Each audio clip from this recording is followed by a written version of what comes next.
Biz demak uchrashuvga keldik. Konsert nomi uchrashuv. Nimaga? Bunaqa paytda asablarim ozgina taranglashib qoladi, shuning uchun deyotgan paytimda sal xudoga shukr tushunib turganliklari uchun rahmat. Aynan qayerga uchib ketasiz?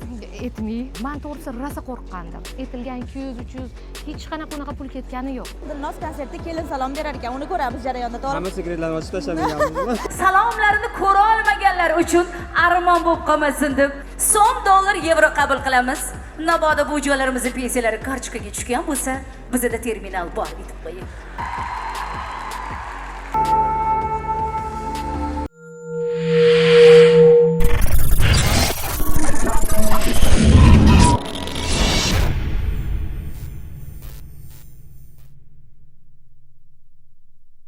Biz demak uchrashuvga keldik.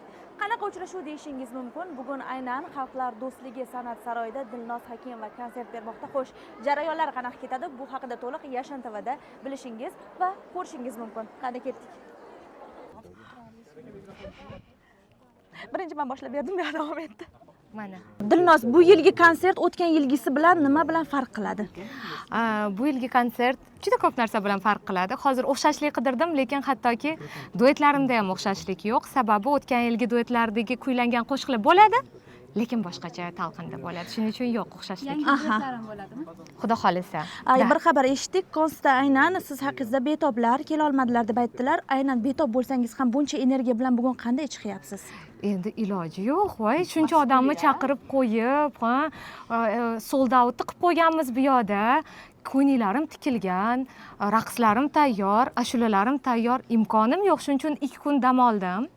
O'zimga kelib oldim. Xudoga shukr, mana yana porlab sizlarning oldingizda turibman va Xudo nasib qilsa bugun chiroyli qilib, bugungi kunni ham, ertani ham o'tkazib yuborsak, mara bizga. 5 ta ila 6 ta premyeram bor.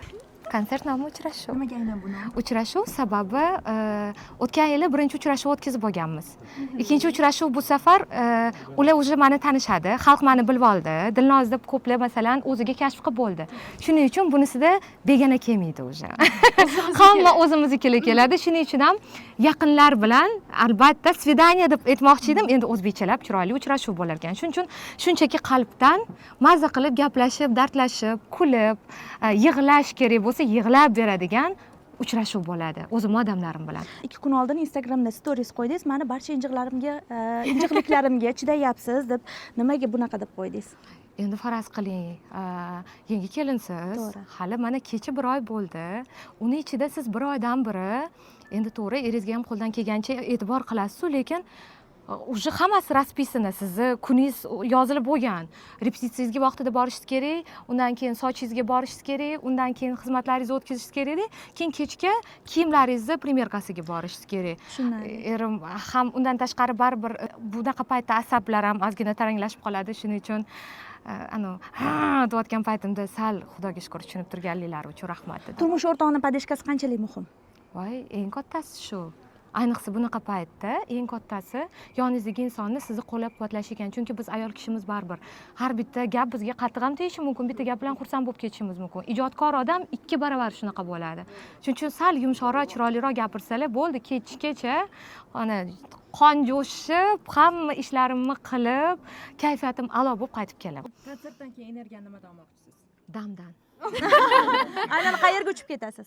Aytmay, kimdandir zo'r bo'lib ketaman, kimnidir ustidan ustun chiqaman, men hammasini yorib qo'yaman degan so'z bilan emas. Bugunimdan zo'r bo'laman. Mana shu oldimdagi insonlar mendan qanaqa chiqqanimda sahnaga maza qilsa, xuddi shu energiyani ulardan qaytarib olaman va ularga beraman degan maqsad sari ish qilinsa, baribir Alloh o'zi qo'llab borar ekan. Men to'g'risi rosa qo'rqqandim.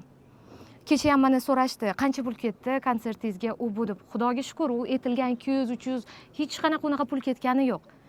Katta mehnat ketdi, katta pul ketmadi, katta mehnat ketdi. Katta jamoa bilan ishladim. U jamoa men uchun katta. Boshqalar uchun kichkina jamoa masalan. Mana, nolmi o'sha tugadi vaqtimiz. Mana rejissor shutdilar. Dilnoza konsertida aynan imijini yaratayotgan dizaynerlardan biri Sindor Collection hisoblanadi va undan tashqari aynan meni ham imijimga yaratishga yordam beradigan dizayner bu Sindor Collection. Xo'p, Dilnozni bugun qanaqa stillarda ko'ramiz o'zgacha? Qanday liboslarni yaratdingiz? To'g'risini aytsam, bu safar vaziyat sal boshqacharoq. Biz faqat milliy blokda ishlayapmiz, ya'ni milliy liboslarni yaratdik. Demak, biz Dilnozni bugun milliy obrazlarda ko'ramiz, aynan siz yaratgan. Shunaqa bloklarimiz bor. Milliy blokni biz yaratganmiz. Qolgan bloklarni boshqa dizaynerlarimiz bilan birgalikda yaratilgan. Tushunarli.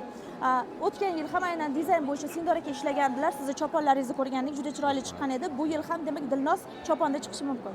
Albatta. Chunki Ko'ramiz. kelinlar.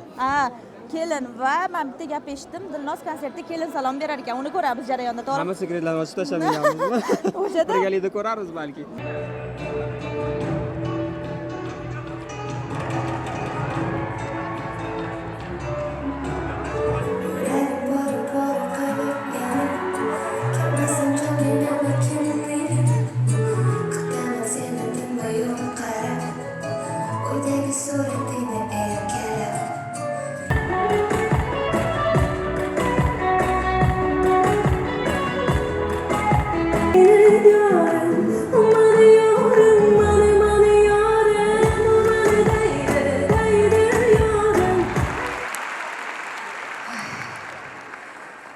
Yaxshiyam qarshi chaldinglar. Men o'yladim, ikkinchi marta konsert qo'ysa odamda to'xtasa kerak, ichi qaltirashi, ani qo'rqishlari degandim. Ozgina bo'ldi. Bunday tushgandan keyin qarasam, hammanglar kulib o'tiribsizlar. Hammanglar xuddi qarindoshlarim kelganga o'xshaydi hamma joydan.